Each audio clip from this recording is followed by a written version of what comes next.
Assalamualaikum warahmatullahi wabarakatuh. Kembali lagi kita bersama-sama membahas laporan keuangan yang ada di Bursa Efek Indonesia yang telah disampaikan oleh emiten-emiten yang ada di Bursa Efek Indonesia. Kali ini tetap kita membahas laporan keuangan triwulan 1 2024. Yang emiten kita bahas kali ini adalah Ramayana Lestari Sentosa Tbk. Analisa ini adalah bahan pemikiran tambahan atau untuk edukasi, bukan untuk perintah beli atau jual ya.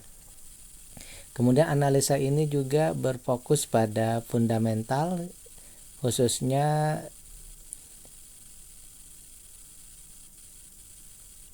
value investing yang mendasarkan kepada angka-angka yang ada dalam laporan keuangan, sehingga data-data itu nanti kita olah dari berbagai sekuritas sehingga dapat diambil sebuah kesimpulan. Kemudian apabila Anda merasa bahwa materi ini bermanfaat bagi Anda, silahkan di like, kemudian juga di subscribe. Mudah-mudahan ini bisa menjadi bahan pertimbangan ataupun juga menjadi berkah bagi kita semua. Baik, kita bahas dulu perusahaannya. Ramayana Lestari Sentosa Tbk atau disingkat dengan RALS ini mengoperasikan departemen store dan supermarket namanya Ramayana, dan ada pula yang namanya Robinson ya. Berdiri tahun 1978 dan IPO tahun 1996. Ramayana ini menjual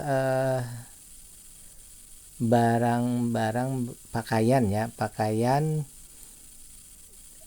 kepada retail, kepada konsumen, dan biasanya banyak di mall-mall ataupun di departemen store itu sendiri ya. Baik, kita akan masuk ke pembahasan datanya ya.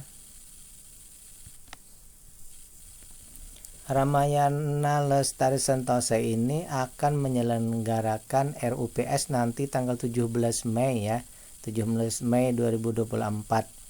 Jadi berarti saat ini belum ada keputusan tentang berapa dividen yang akan dibagi ya. Jadi kalau menurut data di sini ya, emiten pengelola departemen store ini membukukan kenaikan laba bersih yang cukup signifikan di kuartal 1 2024 ya. Menurut laporan keuangan yang baru saja dirilis, laba bersih RALS itu mencapai 106,82 miliar di kuartal 1, naik 2 kali lipat dari kuartal yang sama tahun lalu, tapi dari tahun lalu ya. Kenaikan ini sejalan dengan kinerja pendapatan RALS yang tumbuh 42% secara year on year ya.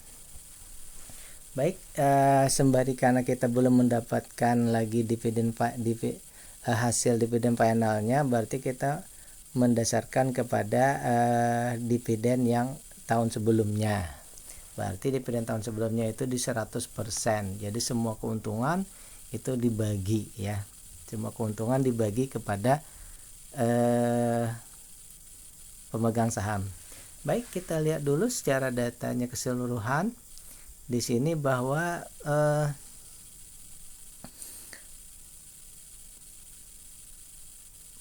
perusahaan ini hanya satu yang kita lihat ada sedikit masalah, itu pada valuasinya yang wajar ya. Valuasinya yang wajar artinya apa? Artinya kalau kita membeli saham ini, berarti saat pembelian ini kita tidak mendapatkan diskon ya. Jadi pembelian kita di harga wajarnya, tidak ada waktu beli kita tidak langsung untung, tapi memang sebegitulah harganya. Kemudian kalau nanti tidak ada perubahan ya, jadi data ini sudah data di kuartal 1 2024 ya. Jadi dengan asumsi IPS-nya di kuartal 1 2024 itu, maka dividennya ini sekitar 11%. Ini sangat besar ya, sudah sangat besar ya, di atas 5%, bahkan 100% di atas dari 5%. Ini sangat besar kalau menurut data kita ya. Kemudian di sini lagi bahwa hanya satu saja tadi, yaitu valuasinya wajar ya. Data-data lainnya menunjukkan bahwa perusahaan ini sangat memenuhi kriteria kita ya. Namun kalau menurut saya pribadi, bahwa perusahaan konsumer itu biasanya katanya itu memang di harga yang agak tinggi-tinggi ya, di valuasi yang tinggi. Dan kalau perusahaan ini diwajar, mungkin itu sudah masuk kriteria yang rendah kalau menurut pembahasan para ahli ya. Namun kalau saya pribadi tetap berpedoman bahwa untuk bagian valuasi, tentu saja saya tetap berpedoman untuk menunggu harganya di valuasi murah ya. Jadi kalau saya pribadi akan menyimpulkan menunggu valuasi murah ya. Kapan itu terjadi? Mungkin saja beberapa bulan ke depan, mungkin beberapa tahun, atau mungkin beberapa puluh tahun. Mungkin saja kita tidak mendapatkannya, bisa saja ya. Tetapi bagi Anda yang kalau melihat bahwa dividen ini sebesar 11% itu besar, maka silahkan Anda bisa saja membeli dengan patokan bahwa ini tentang dividen ya, tentang dividen. Tapi pembelian Anda tidak mendapatkan diskon. Anda membeli di harga wajarnya. Jadi simpulannya tadi, kalau Anda berpedoman pada dividen, bisa dibeli tapi tidak ada diskon. Tetapi kalau saya pribadi, bahwa saya tentu tetap akan menunggu valuasinya akan menjadi murah, tidak hanya di wajar. Dan langkah terakhir bagi kita adalah silahkan cek GCG perusahaannya, apakah perusahaan ini pernah bermasalah atau tidak, apakah manajemennya pernah bermasalah atau tidak secara hukum ya. Dan itu mempengaruhi perusahaan. Kalau tidak berarti aman, kalau ada berarti perlu kita pertimbangkan lebih jauh bahwa GCG itu yang baik, yang GCG yang buruk perlu dihindari ya. Itu pemahaman saya tentang RALS ini ya.